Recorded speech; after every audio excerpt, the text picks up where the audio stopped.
ইউনূসের আমলটা খারাপ ছিল, সেটা তো মানে ইউনূস আমল যে ভালো ছিল না সেটা তো রিসেন্ট টিআইবি রিপোর্টে বলছে।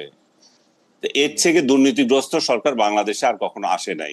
এবং এবং এর থেকে বাজে সরকার কিভাবে হয় যে যে একজনের সাথে আরেকজনের ঝগড়া লাগানো ছাড়া আর কোনো কাজ করে নাই এবং দেশটাকে বিক্রি করে দিয়ে চলে গেছে।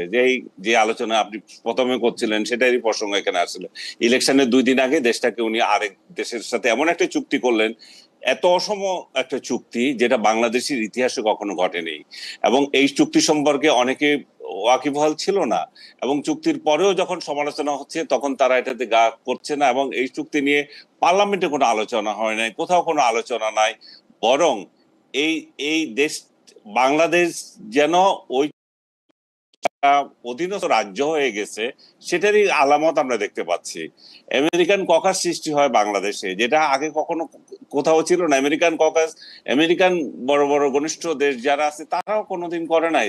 আমার মনে হয় সারা ওয়ার্ল্ডে বোধহয় 4-5টা ককাস আছে কিনা জানি না, তার মধ্যে বাংলাদেশে একটা ককাস সৃষ্টি হয়ে গেল। কি প্রয়োজনটা এত তাড়াতাড়ি দেখা দিল যে আমেরিকান ককাস বাংলাদেশে লাগবে? ভালোবাসার শ্রেষ্ঠ ব্লেন্ডে লাইফটা ভরপুর। চা মানেই ইস্পাহানি মির্জাপুর। এবং তারা কারা সেটা নিয়ে সরকারি দলের সদস্য আছে, বিরোধী দলের সদস্য আছে, তারপর জামাত আছে, আর কি জানি যেগুলো আছে, যে আরেকটা দল এনসিপি আছে, মানে সবাইকে নিয়ে করেছে। তো বাংলাদেশ তার মানে কি, বাংলাদেশ ককাসের দায়িত্ব কি? ওই দেশের স্বার্থ রক্ষা করা। আমেরিকান স্বার্থে কোনো বিরোধিতা যখন আসে তখন সেটা যাতে কার্যকর হয়। এই ককাস সবচেয়ে বেশি সক্রিয় ছিল ইসরায়েলে, এখন বাংলাদেশে হয়েছে দ্বিতীয়টা বা সক্রিয় বলবো। বাকি যে 2-4টা দেশে আছে এগুলো ইনসিগনিফিকেন্ট। আপনি যদি গুগল করে দেখেন এগুলার কোনো গুরুত্বপূর্ণ না। তো বাংলাদেশে কেন ককাস সৃষ্টি হওয়া জরুরি হয়ে গেল? ককাস সৃষ্টি হচ্ছে কাদেরকে নিয়ে?